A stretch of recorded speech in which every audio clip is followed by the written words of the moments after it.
Welcome back to Daytime. Now we have a special treat now. Carla Sacco, she's joining us today in the studio, and I know Jim is very excited about this. Well, Carla, welcome to the show. It's such a pleasure, and it's astounding how you do resemble Shania. It's amazing. I find that people who impersonate others, they don't really look like them. I mean, how many Elvises have you seen, right? All the time, though. I like to think so. But you're really Shania. You got that look, but you're also unique, and you have From your own look. angles, Yeah. does it get annoying though if you get stopped on the street and you get mistaken for Shania?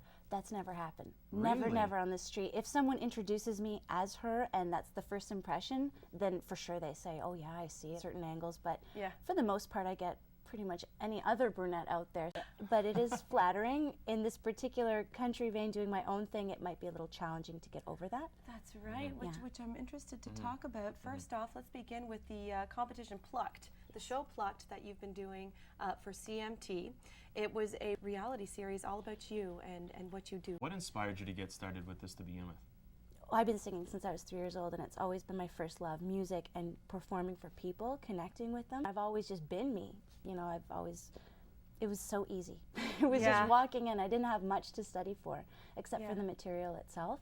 So You're also an actor, and you sing, as in you create your own music. You have over 70 of your own original tunes. I've always been writing. It's just a natural thing since I was like even 8 years old. But I had a really great opportunity to work with some people to do charity jingles for the radio, for United Way.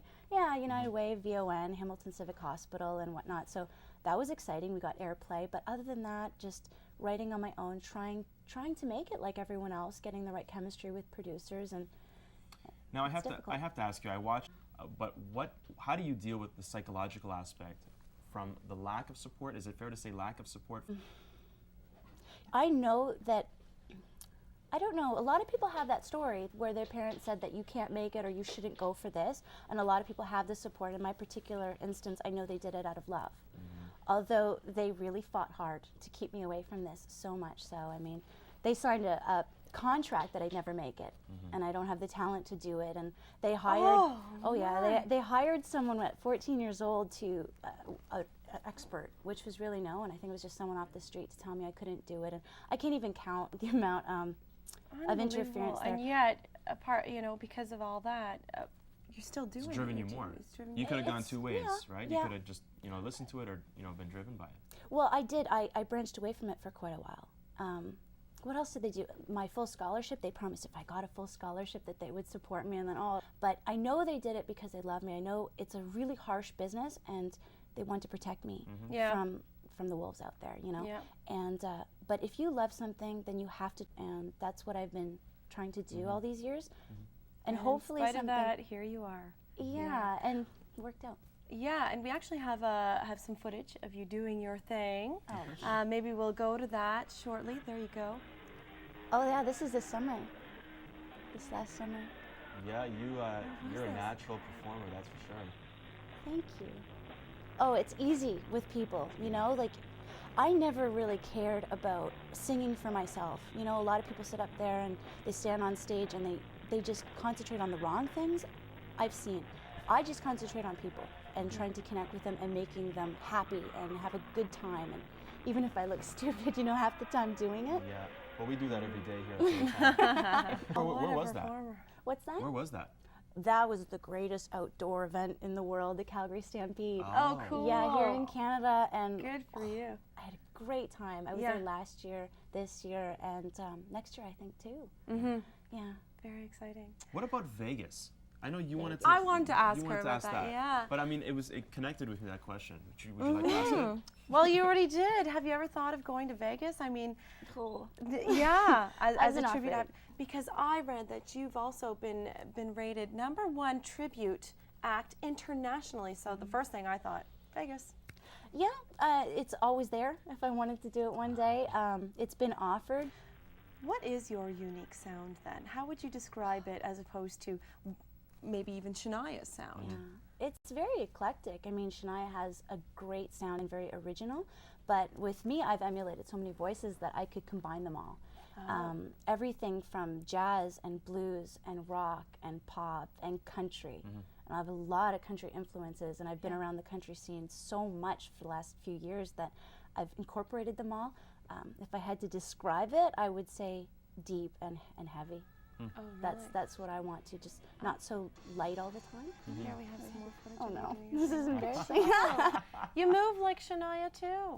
Now, do you I can't help perform it. as your own self though ever, or have the majority of performances been you as Shania? Well, all my life I've done emulating different people, but as myself, it wasn't so much as doing a tribute to them. So I'd perform, until the Shania thing, I performed hundreds of things for free, just running around wherever I could go, and I did that as myself. And then the Shania thing is the most, because she had the most work. She applies to the largest demographic, and that I was very lucky to be able to experience all different types of places and people and events that way. So yeah, I've done her the most, but I never, like, it's awful. I never studied her until like a year later, and then when I watched the videos, I'm like, oh my goodness, I'm doing all almost these things identical. wrong, or No, no, the opposite. Growing up, who was your influence musically? Who just influenced you? In the pop world, the voices of Christina Aguilera and Celine Dion, early Mariah Strong Carey, voices. Whitney Houston, and those were the songs I was really used to singing all the time. So the Shania, I got everyone's very quickly, but the Shania thing was the hardest. It took me 3 days. And I got so frustrated I couldn't, because her voice is so unique. It doesn't hit a strong vibrato. It's in between, and I actually got it when I got a cold. Yeah. I got a cold, and it happened. I was like, oh, that's what I got to do, cut off the air to my nose, and that had that special Fascinating. ring, and it was easy to do after that, once I got it. That's so fascinating. People can take a look at your videos.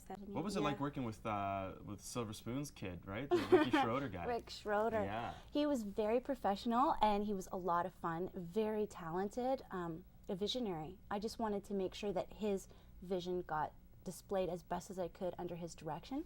We had a lot more fun than it showed, because it showed work, work, work, work, work, but we had a great time. It was fantastic. Everyone there. This was great. Well, it's taking already country music stars, Canadian country music stars, and make them even bigger. Exactly. So that's amazing. Carla, Sacco, Continued thanks success. for joining us. Continued Thank success. you. Good luck. Yeah, Thank you. good luck. And we're going to a break. More of Daytime when we come back.